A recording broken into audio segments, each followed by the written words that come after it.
Muy buenos días. Entramos ya en nuestra tercera semana bajo el título Volver a empezar. Meditaciones en torno a los libros de Esdras, Ester y Nehemías.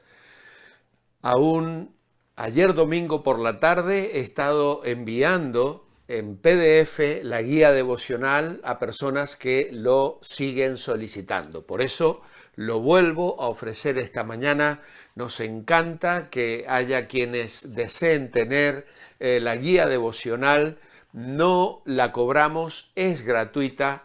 Si vosotros queréis colaborar con nuestro ministerio, lo podéis hacer a través de los medios que están establecidos, pero no vendemos este material. Está a vuestra disposición, solo lo tenéis que solicitar al correo electrónico o al número de teléfono que sale en pantalla y si no también en la descripción del vídeo en YouTube. Algunos a veces preguntan en los comentarios sobre cómo obtener esta guía. Pues en el encabezamiento, en el comentario, en el mismo canal de YouTube tenéis todas las indicaciones para solicitar la guía y también en caso que queráis colaborar con el ministerio de la Iglesia se dan las indicaciones necesarias.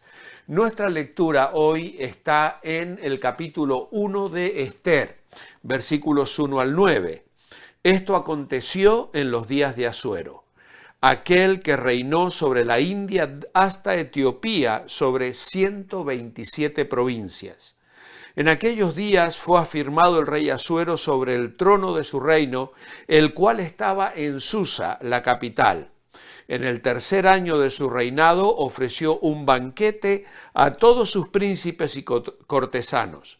Invitó también a los más poderosos de Persia y de Media, gobernadores y príncipes de provincias, para mostrarles el esplendor de la gloria de su reino y el brillo y la magnificencia de su poder durante 180 días, lo cual es mucho tiempo. Así que en este versículo 4 tenemos resumido el propósito del rey al realizar esta celebración.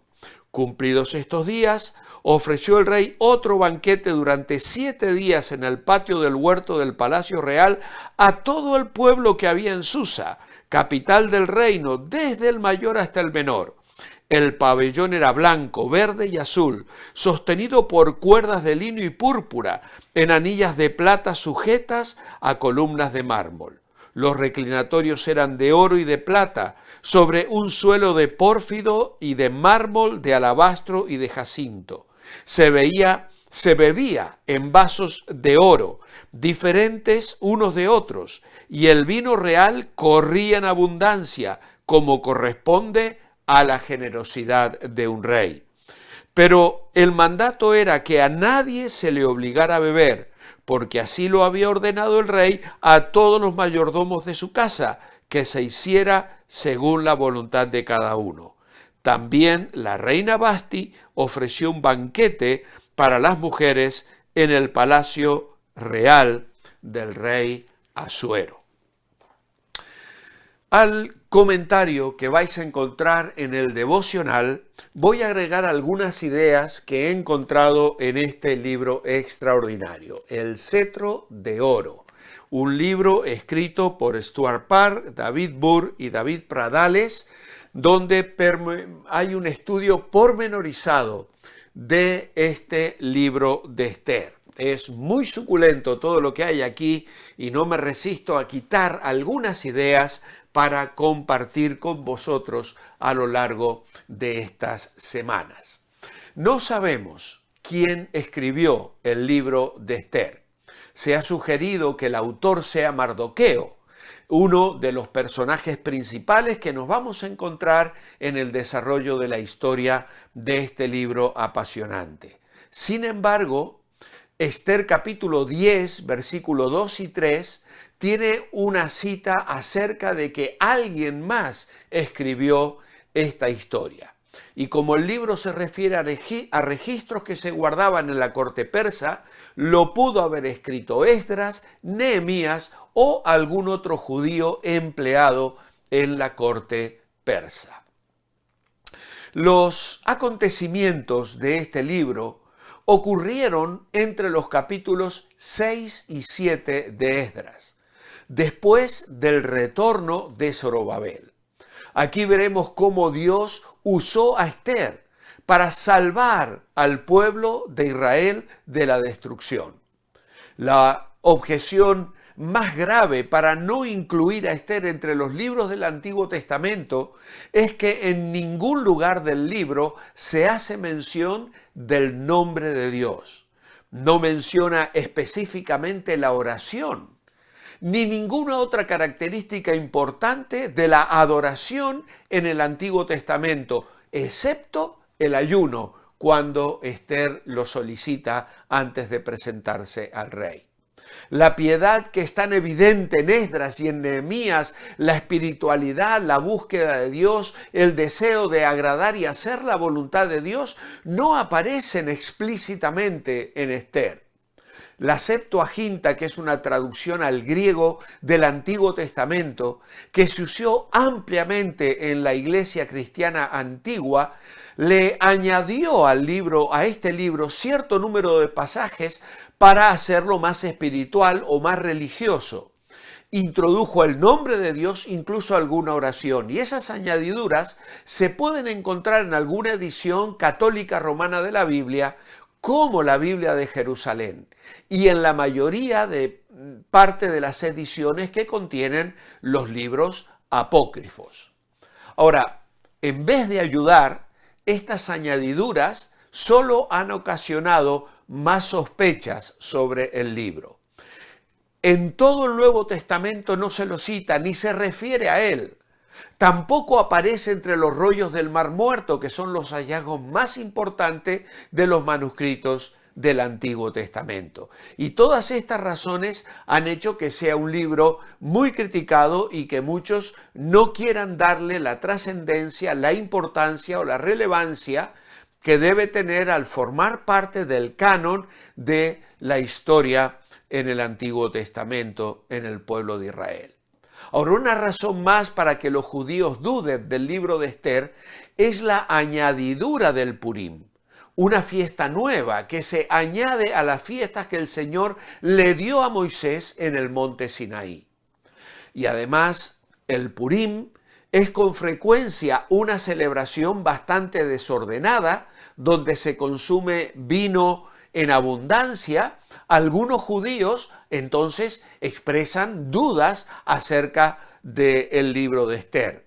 Incluso se ofenden por el espíritu vengativo que parecen tener los judíos en la última parte del libro.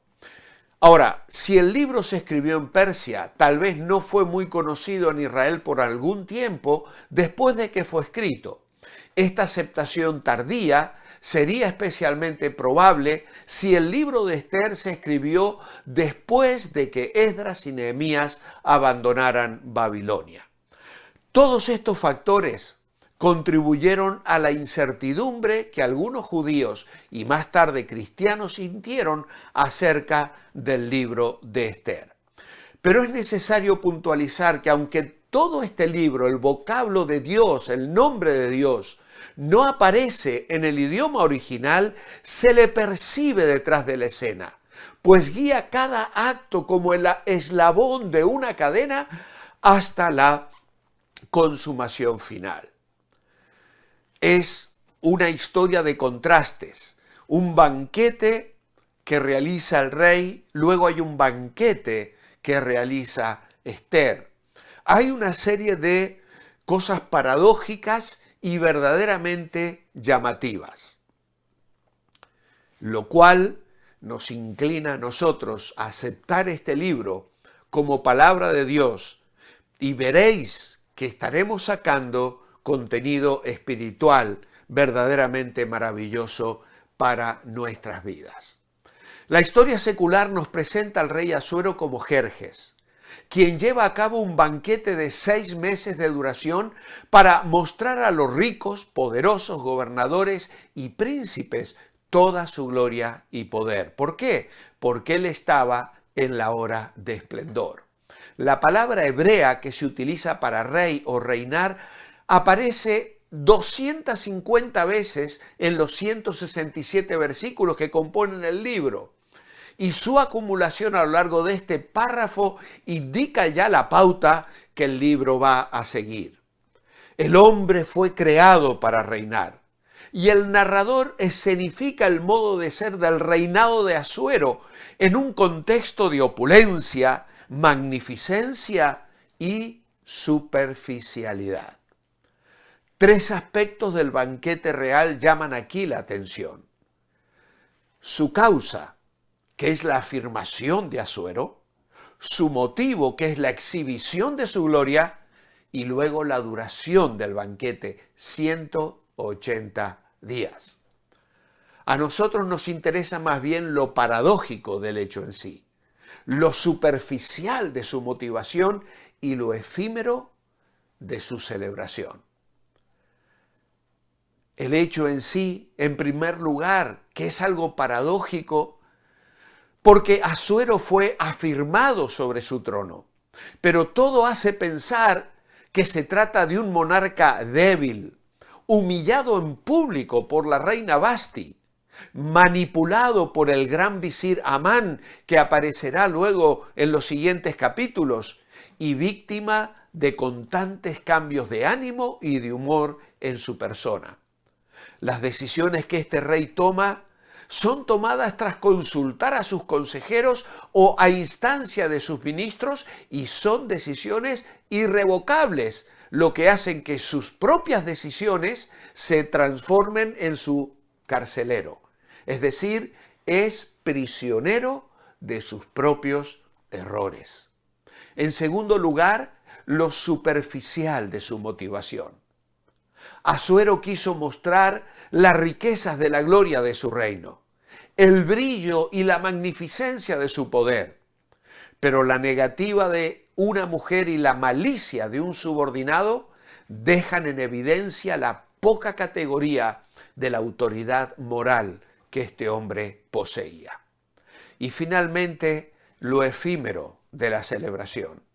6 meses de banqueteo nos pueden parecer muchos, pero pertenecen a una historia antigua que sucedió en un lugar lejano y sus protagonistas yacen para siempre bajo las arenas de un pasado perdido. En una expresión de vanidad, quiso mostrar su riqueza y majestad. Son las cosas por las que los seres humanos suspiran en el camino de la vida. Fue lo que Satanás le ofreció a Jesús en el desierto de la tentación. Pero Jesús le venció con toda su grandeza. Por esas cosas la gente pierde su alma. Cuán diferente es el reino de Cristo. La palabra exhibe sus riquezas de gracia y la gloria del poder de su resurrección que se aplica a nuestras vidas. En la epístola a los Efesios, Pablo nos presenta la gloria, el poder y la majestad de Cristo, a quien pertenece toda alabanza. Querido amigo, tal vez tú hoy vives prisionero de tus propios errores, como quedó este hombre con todo su poder, pero que emitía un decreto que se volvía luego en su carcelero, porque no lo podía revocar. ¿Cuántas personas hoy sufren las malas decisiones tomadas en el pasado? Pero hay una respuesta de libertad en el Evangelio de Jesucristo. Ven a Él, confía hoy en Cristo, búscale a Él y experimentarás cómo Él da un cambio a tus valores, de modo tal que ya no vivirás en el afán de las riquezas y en la superficialidad de una vida que pasa tan rápidamente, sino que tendrás tu tesoro en el cielo, la seguridad de la vida eterna y el gozo de estar llenando tus manos de frutos que glorifican el nombre de Dios, que serán tesoros que perdurarán por toda la eternidad. Mi oración escrita esta mañana es: amado Padre, qué maravilloso es tu reino y tu Rey. Nos postramos en adoración ante la belleza, la majestad y la persona extraordinaria de Jesucristo. Ven, Señor Jesús, ven pronto, establece tu reino de justicia y paz, pero reina hoy en cada una de nuestras vidas. En tu nombre. Amén. Amados, manteneos bendecibles y Dios mediante nos reencontramos mañana para seguir meditando esta apasionante historia del libro de Esther.